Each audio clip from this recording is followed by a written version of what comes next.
Mojo, what have they done to you? Pray for Mojo.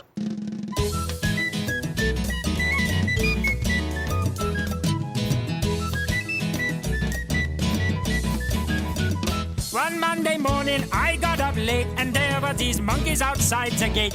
The guard tried to stop them, but he had no luck. The monkeys got free and they ran amok.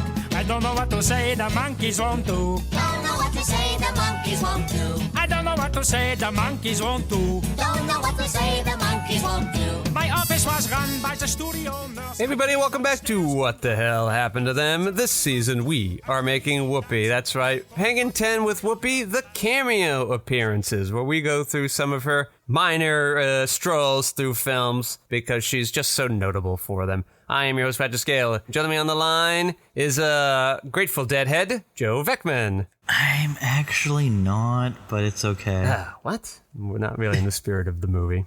I'm just not a deadhead, though. I suppose you are alive, so that's part of it. Sure. I mean, the thing is, it's...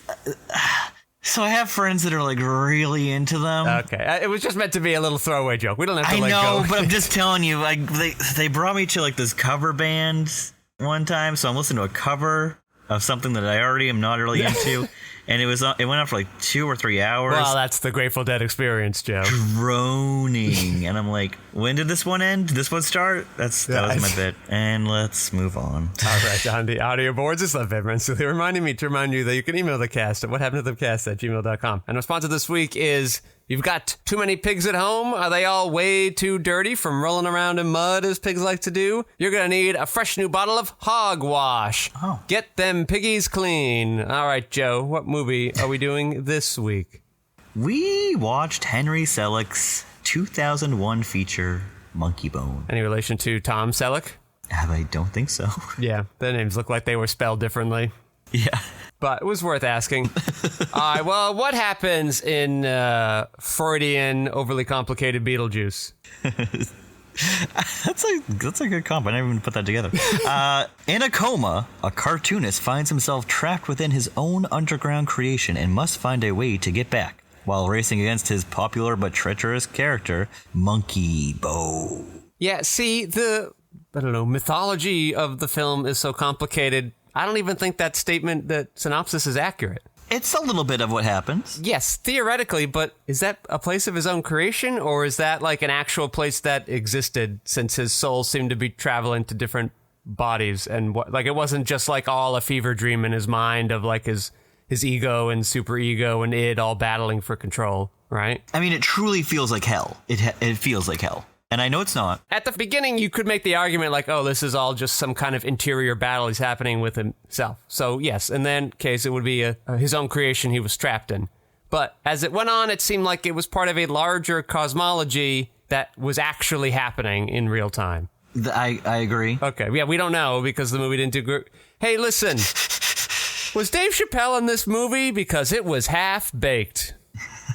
I like that one. The idea itself wasn't terrible. It just felt like, I don't know, any number of drafts afterwards might have been helpful. Or, like, maybe you'll know this, Joe, because I don't remember this movie coming out, per se. I remember being a TBS staple, but I never really watched the whole thing. Oh, my God. How'd they put this on TBS? I know they know the funny, but... Would you say this movie seems like after it came out, it probably didn't make a lot of money, and everybody was pointing fingers at each other. Would you say that was an accurate representation of what happened? I will say the budget was $75 million, and look at the box office, 7.6 million.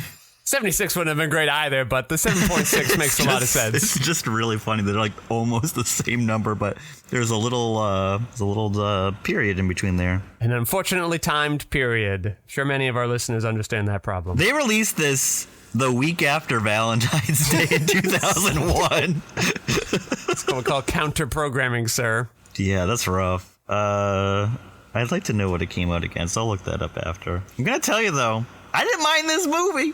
I thought it was kind of fun. A little annoying.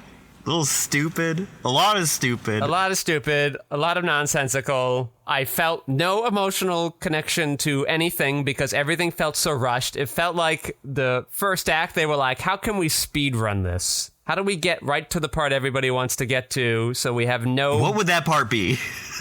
I guess I need to know a little bit more about Brendan Fraser and what his daily life is like. I need to know a little more about his relationship so I give a shit about him saying I love you to her.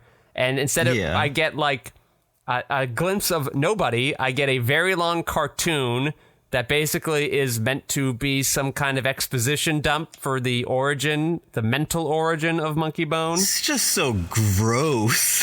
Who thinks?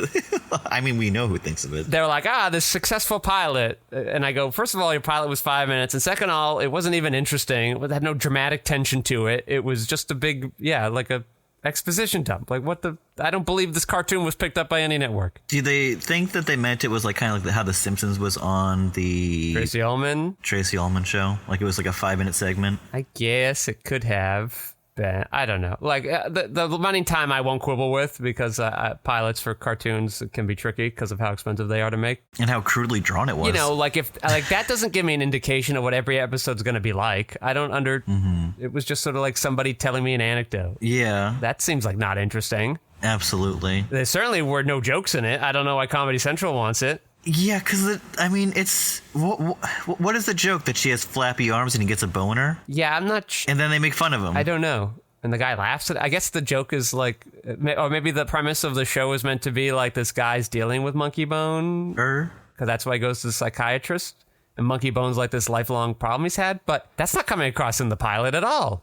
Do you think they just wanted to call the show Boner, but they couldn't get away with it? No, I think Monkeybone is meant to be the stand-in for the man's baser instincts. Okay. The movie doesn't do a great job of kind of connecting those dots for me. I have to do a lot of work there. And listen, I'm a moviegoer, and I don't need to be spoon-fed everything. It just, in this instance, felt like the movie didn't quite know where it wanted to land on any of its choices.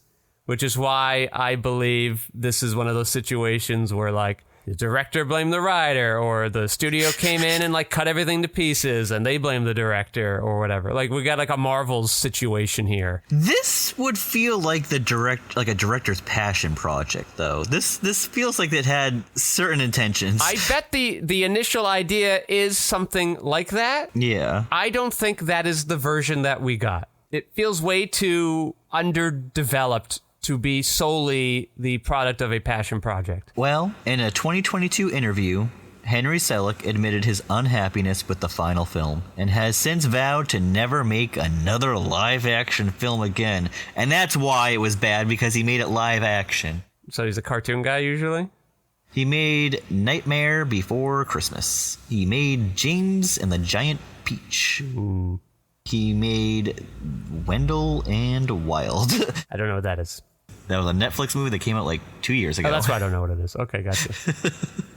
It was in development for like so long. Okay, I don't know the behind-the-scenes stories. There's a version of this movie that could be good and interesting, and it has nothing to do with whether it was live action or animated. Yeah. It needed more drafts or less studio interference or something. I don't know the story behind it. It definitely feels like things were tinkered with. I don't know. It felt like apparently the love interest is like some kind of sleep doctor scientist.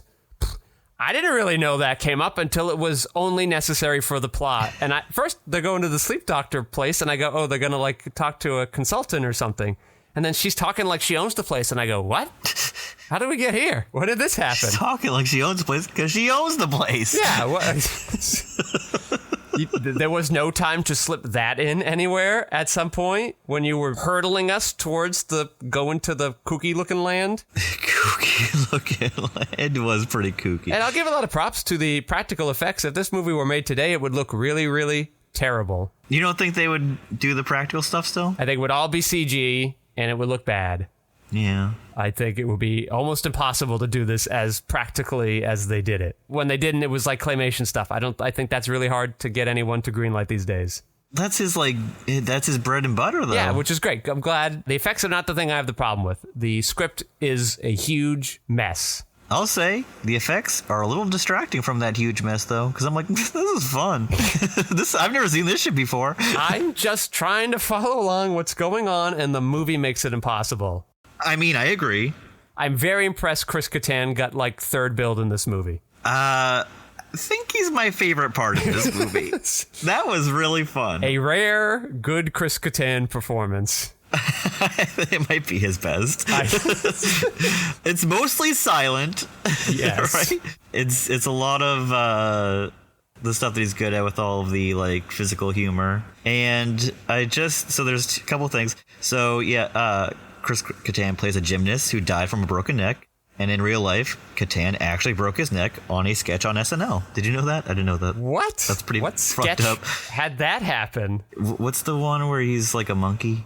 Oh, he's like a George of the Jungle kind of guy. Yeah. He fell off like of the that. rope thing he was swinging on or whatever. I gotta imagine. That's crazy. The other thing I want to tell you is that the guy who played Edgar Allan Poe, remember him? Was he really Edgar Allan Poe? Is that the fun fact? He is an actual descendant. He's Edgar Allan Poe the Fourth. Yeah, just ride that name out, I guess. Great grandson. Like, now you gotta live up to that. You're like, I gotta be all dreary and shit. Wednesday Addams up my life. You can be Wednesday Addams or you can be Jenna Ortega and just make a scowl. That's all she does. I think her whole thing has like kind of worn off, and I think she's gonna do She's gotta do a little career reboot. Absolutely. What's going on right now? Her flame flamed out, and she alienated a bunch of people in the process. Well, she just had two abysmal A24 movies last year. Awesome. And I think they both bombed pretty hard. And one was directed by Trey Edward Schultz of Krisha and Waves. Yeah, I know. What movie did he do? It's the movie with The Weeknd that I told you not to watch, or watch if you want to be damned. That dude's like every other movie. It's absolutely. Just skip all the even number entries. We are in for a banger next time. Which I'm very excited about, because I do enjoy his movies, and I'll watch anything. Yeah, when his movies are good, they're like great films. I feel like, just going down this little rabbit hole really quick, I feel like the main problem was The Weeknd in that, because I'm watching a show right now where he also took a lot of creative control away from Sam Levinson, or I guess they were collaborating on it. But The Idol is such a strange thing. It was supposed to be like 8 episodes, and then it was just 5. It's just a 5-episode season or series of whatever. Okay, so a movie. Sure. It is a 2.5 hour movie? No, they're hour-long episodes. Oh, okay.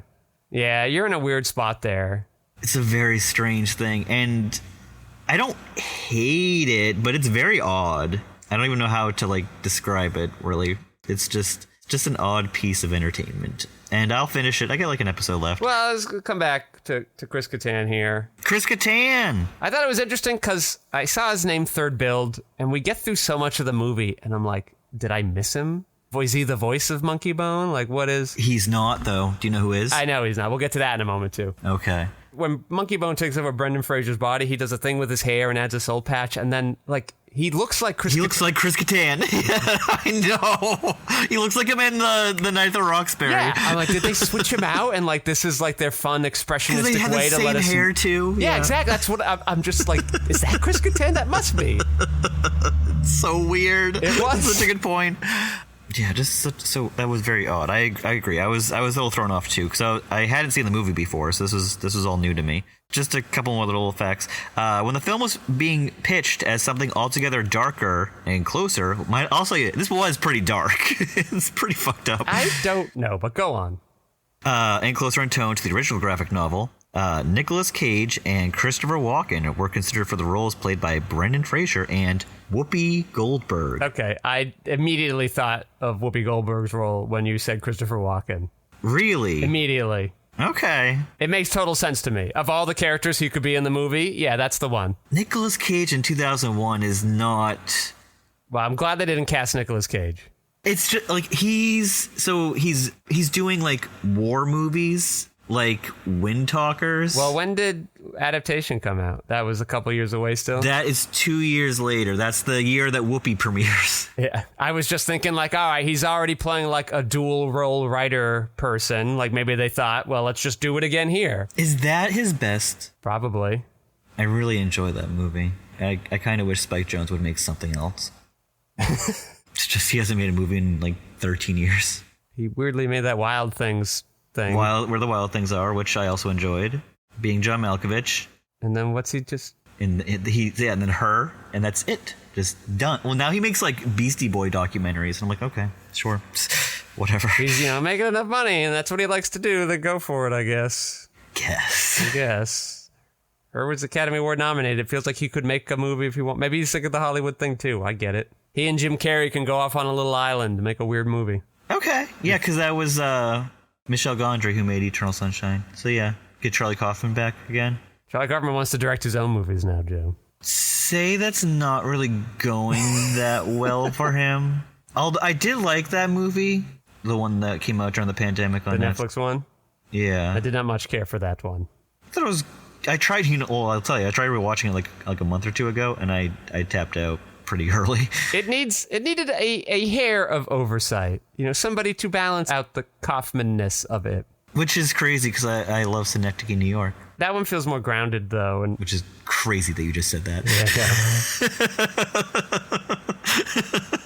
Yeah, whatever the crazy title of the movie was, it just needed something to like lasso it a little bit back down to some form of bedrock. I'm thinking of ending things. I'm all fine with the Jungian adventures and the experimental nature. You just didn't give us anything to hang a hat on. And I like the cast too. I don't know. I couldn't click with it now. I think I was able to watch it before because that was when there was nothing new coming out. Yeah.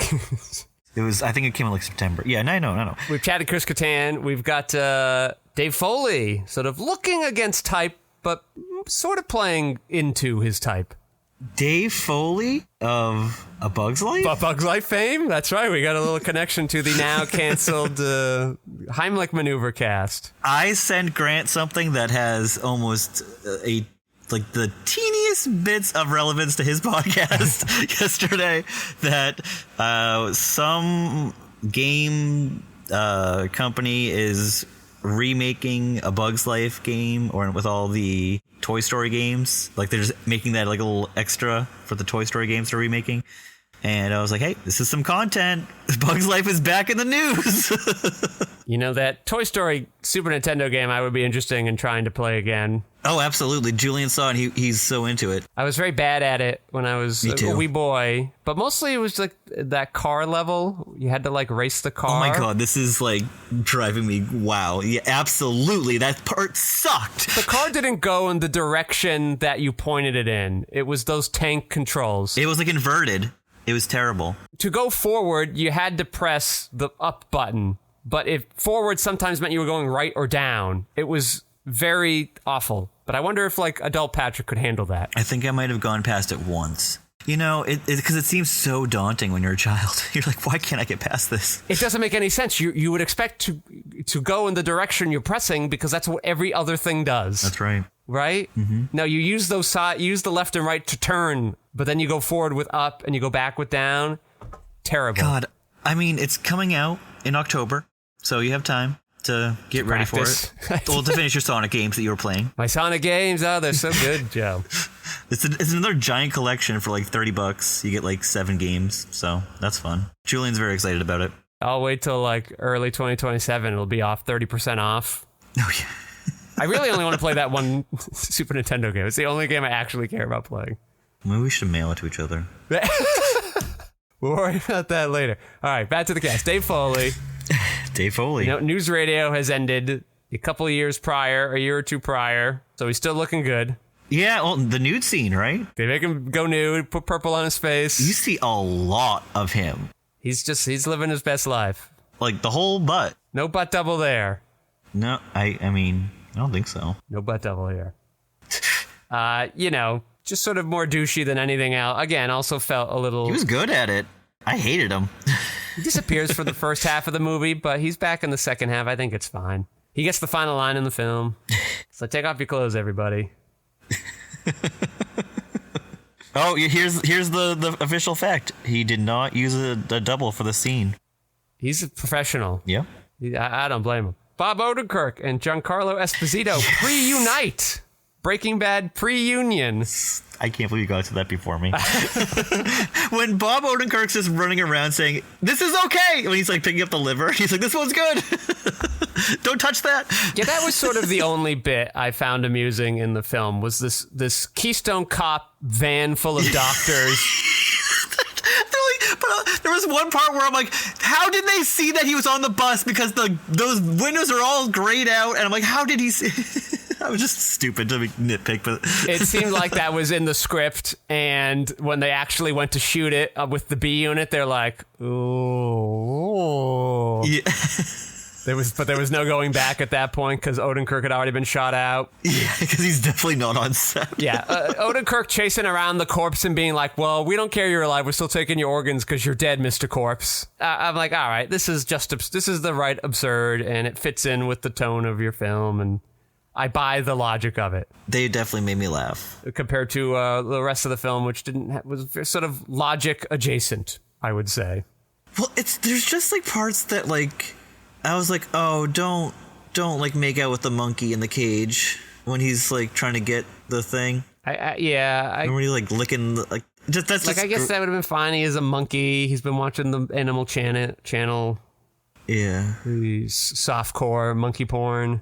What'd you think of the flappy arm thing? It's just strange. Yeah, I mean, again, it's trying to give us this origin story of Monkeybone, of this man's sort of baser desires that he spends a lot of his life seemingly trying to repress. But I'm having to guess a lot of this information based on the little crumbs I'm getting.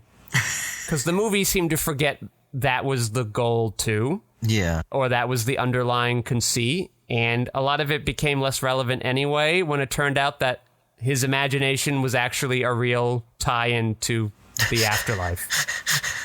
You know how I know the movie's tinkered with? Because when Brendan Fraser's in disguise as one of the Grim Reaper people, and he shows up, he's got big stains on his outfit. And I have to imagine that didn't randomly appear in between scenes. I have to imagine there was actually some scene or two where those stains got onto the costume. Yeah. Whoopi makes the joke about had they spilled pea soup on himself. I don't think you randomly doing that. I think something must have happened to that costume in a scene we didn't see. Yeah, I mean, it does feel like it was cut to death because this probably was so much more. And also, yeah, based on a graphic novel, they had so much to tend with, probably. It could be, or just, I don't know, the studio didn't know what to do with this because it is weird. And I don't know if it's weird because they cut it too much or it's weird because it was always destined to be weird. But something feels off with it. Like, Giancarlo's character completely disappears in the second half. There's no resolution there. Nobody's, like, pissed at him, or he's not upset when his plan falls through, or the cat lady gets largely abandoned. What a weird... She's just like she's literally a plot convenience. She's in love with Brendan Fraser for reasons we don't know. I'm trying to figure out, like, what tie is this going to have to his psychology? What, like, little backstory tidbit are we going to see later? Nothing. She just conveniently loves him, conveniently has access to Hypnos, the Giancarlo character, and shows up at the right time to break him out. That's it. That's a pure function. Yep. Lazy plot lady. What were you going to say before I interrupted? No. Just quickly that it's just really strange that we've also covered the other Brendan Fraser movie that came out this year because it was one of the first rock movies. I know. Are we going to like slowly work through Brendan Fraser's filmography through other actors? Yeah, because we've watched Airheads with Adam Sandler.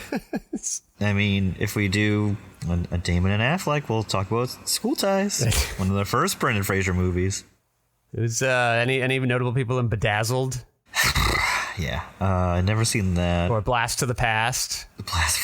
Our girl Reese. Oh, yeah. She's worth so much money. I saw how much money she's worth yesterday. Holy fucking shit. She does a lot of behind-the-scenes, more lucrative things now. She's got the Hello Sunshine thing. The brand thing is massive. It certainly works. Yeah. That's a good way to make money in Hollywood, is to not actually be an actor when you're an actor.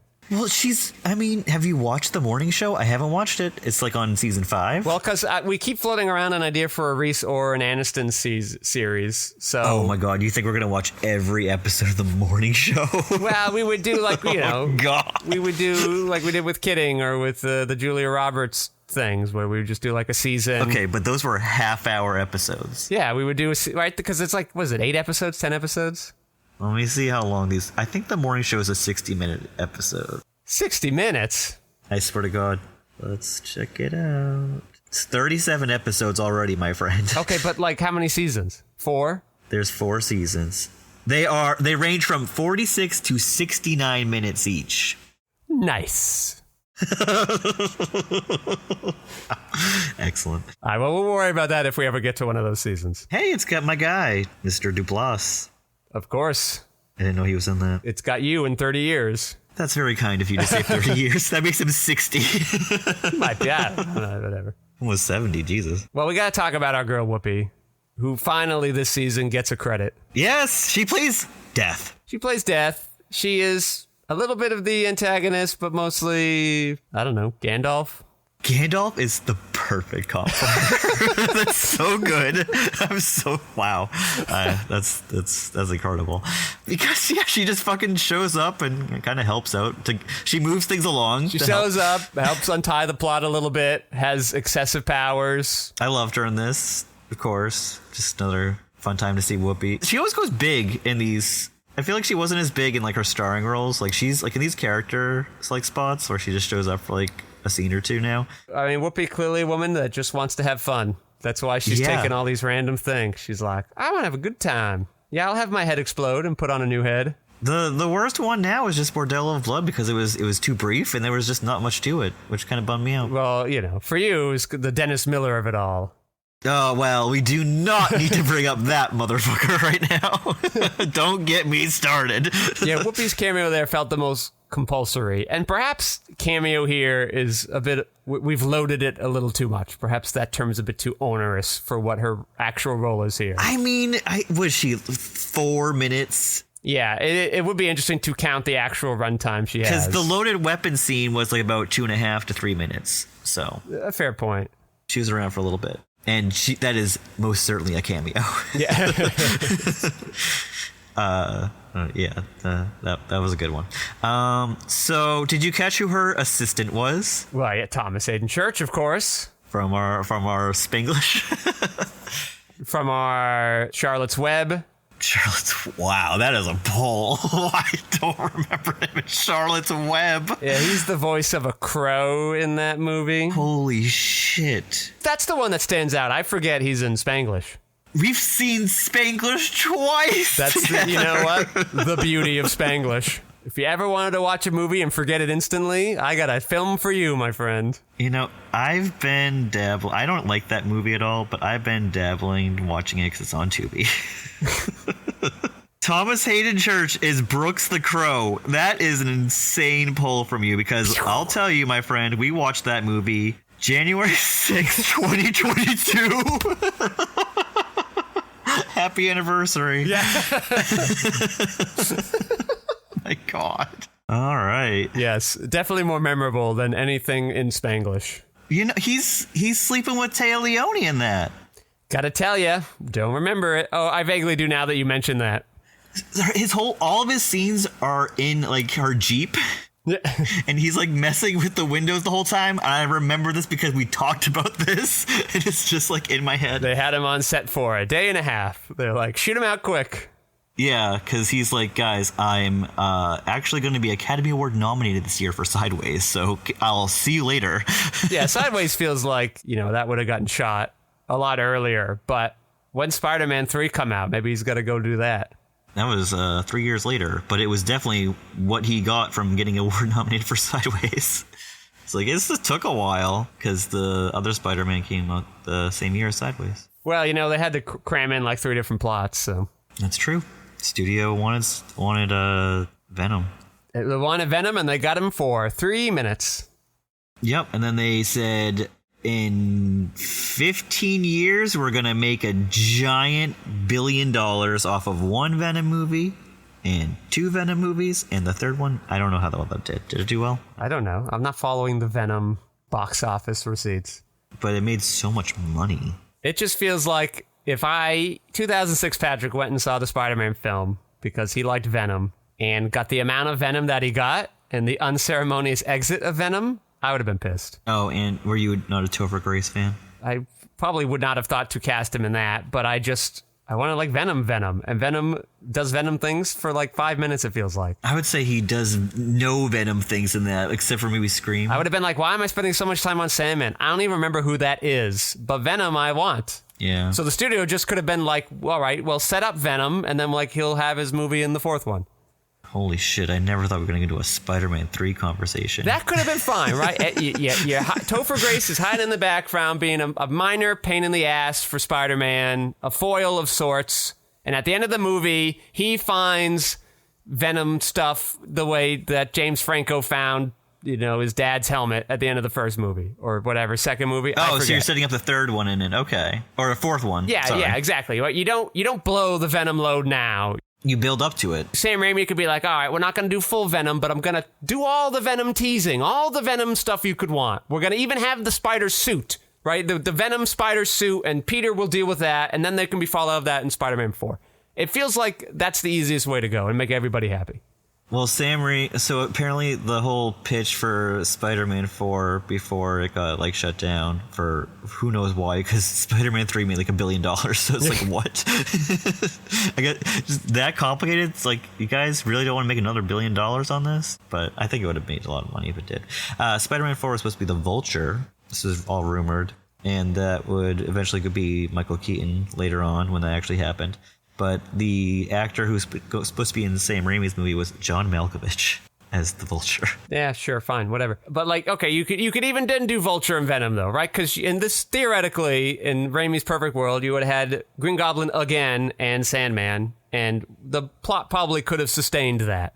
But you have to add in this Venom coda at the end. That's my problem with The Dark Knight Returns. This little tail end Two-Face thing. It just felt like, why bother at that point? Yeah. You left the Joker literally hanging in thin air. You're like, all right, we're done with the main plot. Now to do this epilogue thing here.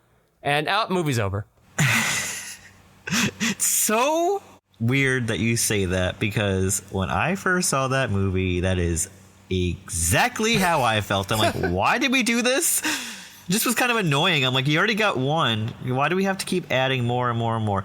It just felt like a weird tailspin, a tangent away. And maybe they could argue oh, but it's this theme about duality and blah, blah, blah. And I would say, first of all, you've already made that painfully clear. You wouldn't shut up about it, in fact. I don't need the addition of the Joker to belabor that point. I'm going to say something that... Not the Joker, I'm sorry, Two-Face. But yes, go on. Yeah, that might be...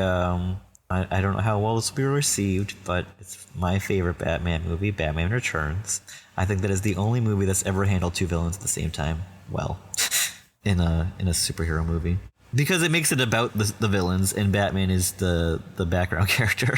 Yeah, you got this kind of Mad Max style of storytelling. It's incredible. That movie was great. Yeah. Best Tim Burton movie.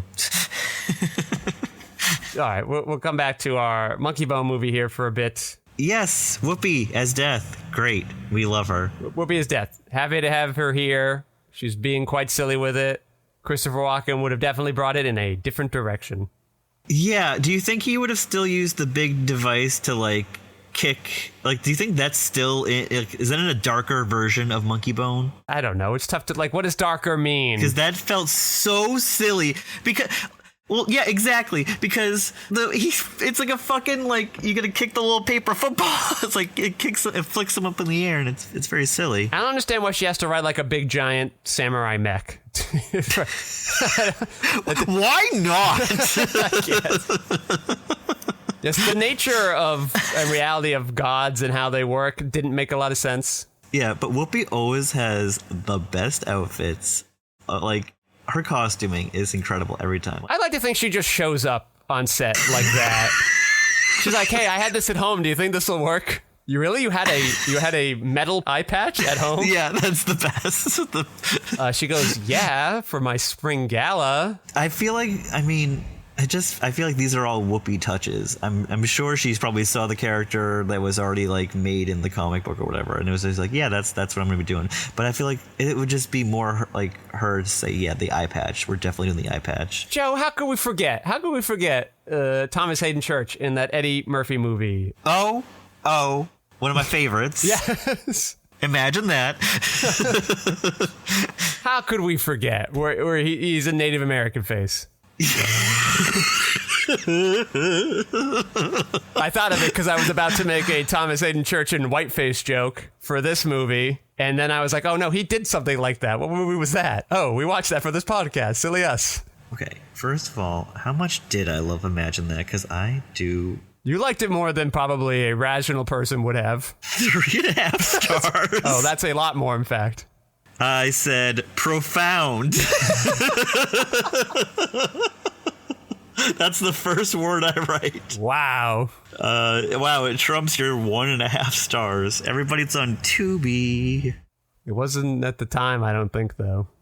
Nope, but fun cast. Martin Sheen. That's fun. Yeah, he's at the end. He's like the big owner. He's like on TV for a little bit, but then he finally shows up at the end of the movie. Yeah, to Deus Ex Machina and things. Well, yeah, don't you remember?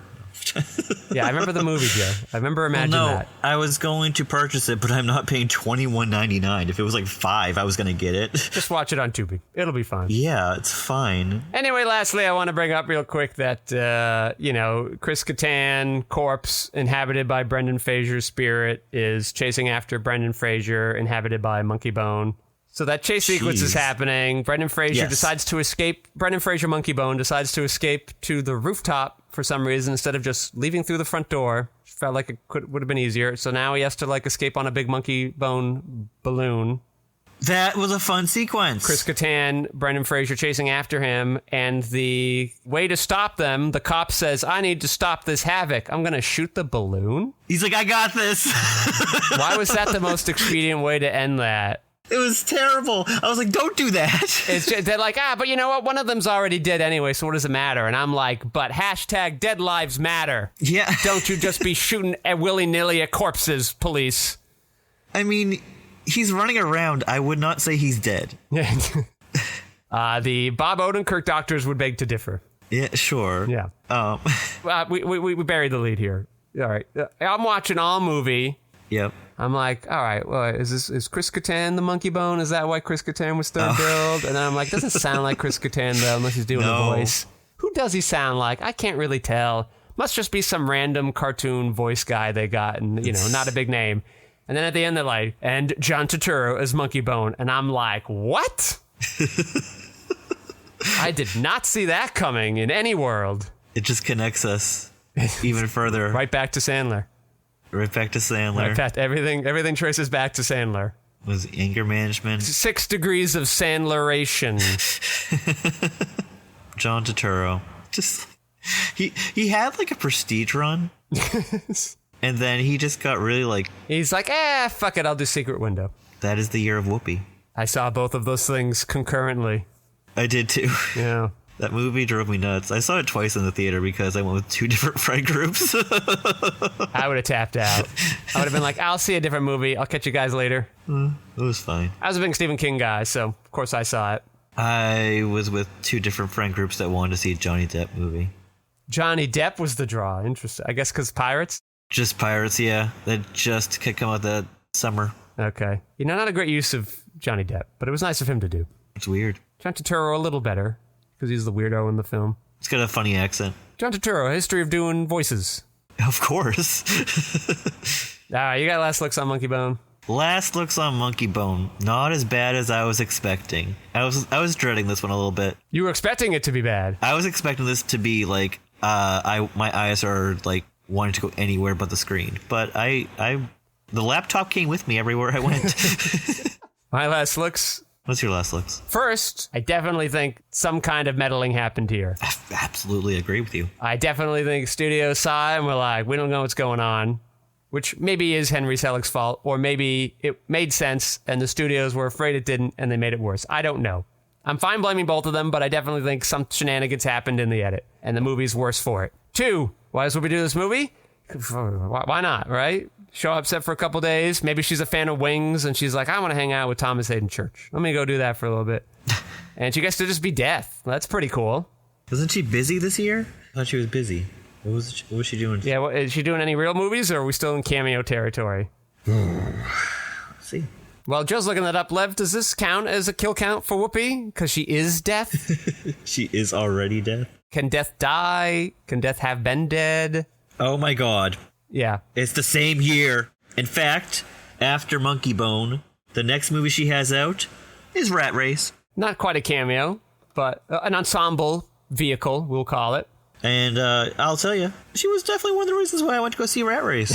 I didn't really know many of the other people. I was like, that's the Whoopi Goldberg movie. You, Sandler fan, didn't know John Lovitz? I might have just been starting to see him. And Wedding Singer, one of your favorites? Yeah, but I mean, I wasn't watching The Wedding Singer in 1998. I was watching that, and I started seeing Sandler movies in 99. Big Daddy was my first one in the theater. This is 2001, though. Wedding Singer didn't pop up yet? It might have, but he's such a small role. Yeah, it wouldn't stand out. You wouldn't think to clock him. No, because I think I would have seen so many Whoopi things by then. Well, because Whoopi's in like 8 movies a year, so that helps. And I would always see her at the end of the Little Rascals, because I was watching that. Of course. For like... Ad nauseum. Yes. All right. All right, well, I'd like to thank Hogwash for sponsoring us here. This little piggy went to the market. For Hogwash, I'd like to thank Lev Venerancillier for minding those audio boards and keeping us sound so slippery smooth. I'd like to thank my co-host Joe Vekeman for stopping by. Thank you. And I am your host, Patrick Scale. You can find my features, documentaries, short films, video essays, animations, behind-the-scenes footage, and so much more at QuixoticUnited.com and social media, presumably with a similar sounding name. Thank you all for listening. Joe, say goodnight. Good night. I went to me bath for a shower and shave. The monkey's gonna put me into my grave. The entire bathroom was laid to waste, and they shaved my head with minty toothpaste. I don't know what to say, the monkeys won't do. Don't know what to say, the monkeys won't do. Day is crazy, not so I'm telling you. Well, I am very relieved that California Election Day has passed because I'm so sick of seeing a million political ads every day and getting 8 pounds of political mail.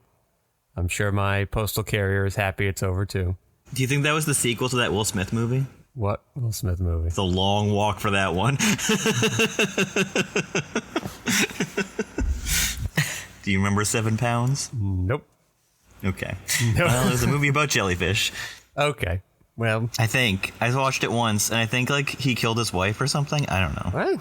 I don't know. I don't remember. All right. I watched that, like, 20 years ago. Well, maybe someday we'll do a Will Smith season and... Good God. Pray for our souls. It is not as good as was promised. Okay, who promised this? Will Smith! He promised the millennium, and he lied. You know, he had his time and place. I feel like a lot of his better movies were in the 90s. Because you got Men in Black, great movie. Independence Day, fun. Yeah. That's just become what it is now. But then you get like Men in Black 2. What were you thinking? They were thinking was, how do we make a lot of money and put in minimal effort? So, okay, the minimal effort to the max for one thing, because I believe that movie has a shorter runtime than Walking Tall. Yeah, that movie is extremely short and extremely lazy. It's really bad. I remember watching it when it came out and being like, 13 or 12 or whatever, and being like, nothing's really happened. My little story behind that movie is that my mom took me and my sister to see it at the Zoetrope Theater, but we were late to it by like 10 minutes. And then by the time the movie was over, like, that's it? It's over already?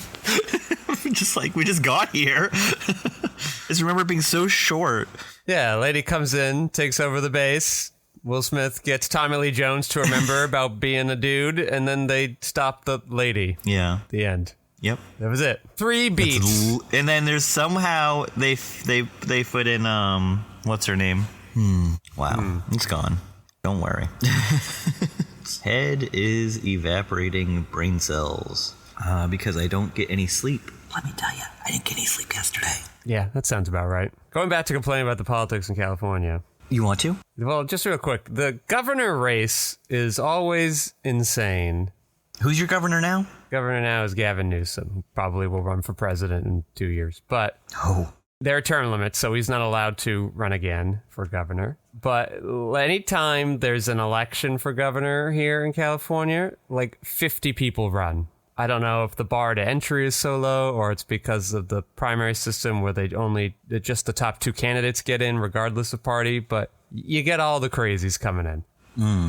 I got a whole list of the 40-something people. It says the name, the political party preference, and then like what their jobs are. Here are some jobs. Some jobs of the people who made it into it. Civil engineer. Okay. Sounds reasonable. The mayor of San Jose. I can see that. California State Superintendent of Public Instruction. All right, a guy who kind of understands how the bureaucracy works. Entrepreneur physicist. Okay, well, that's interesting. Well, A public health nurse. Okay, they know about some of our plights. okay. Retired nuclear engineer. I'm listening.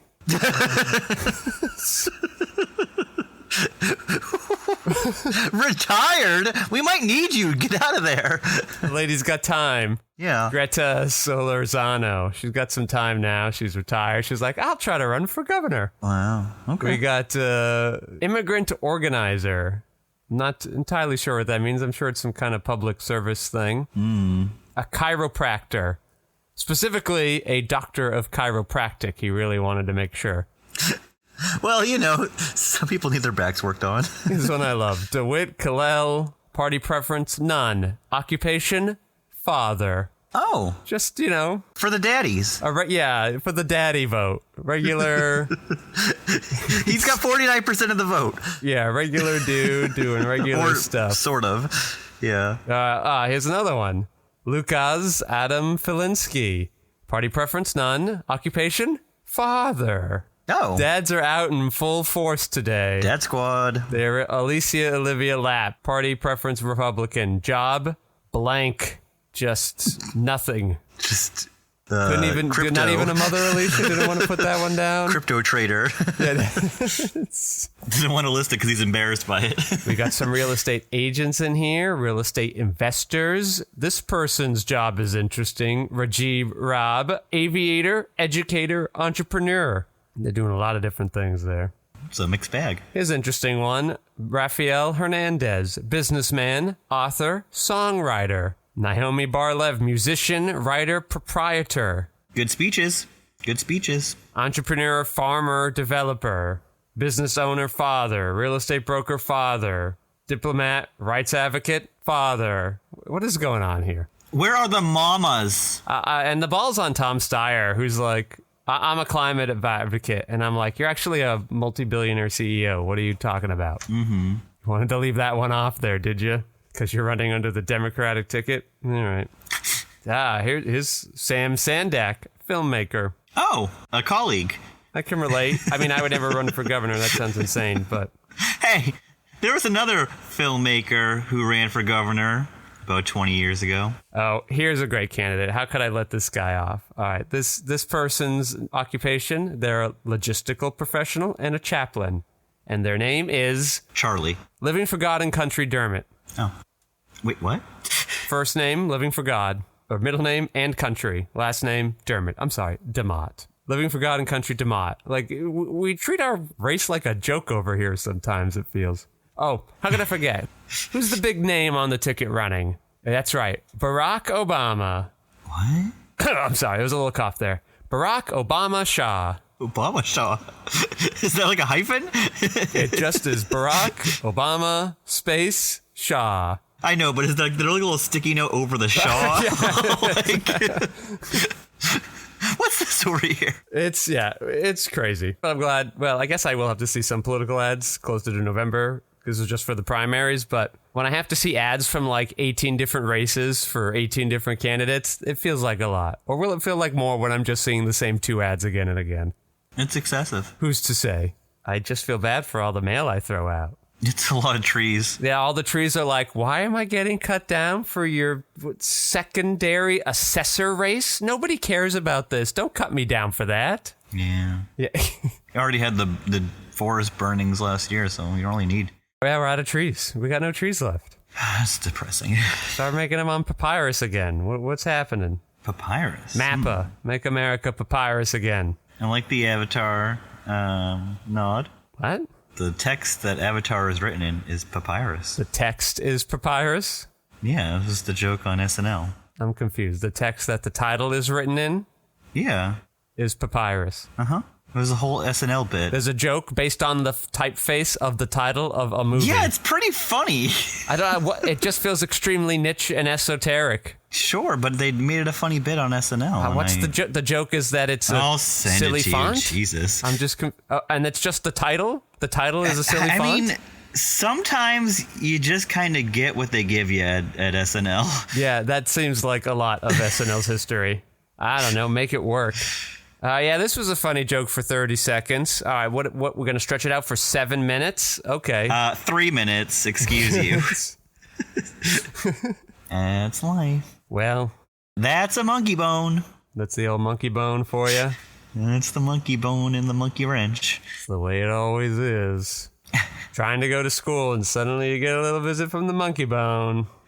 I was really sent for a loop on this one. Well, I guess we'll go on in then. I'll drink some water and then We'll drink some water. Last real quick note on this book I get from California. Primary election. There's a good paper here, though. Good texture of paper here on the cover. Mm-hmm. I think this would be good whacking paper. Oh, good. Good whack. You know, if I were... I used to get one of those upside the head. Yeah, if I were a middle-aged southern mother, like I would love to be whacking some flies with this on a hot day on the porch. Sipping your lemonade or whatever. We'll do the little monkey bone and I'll drink the water. Little monkey bone.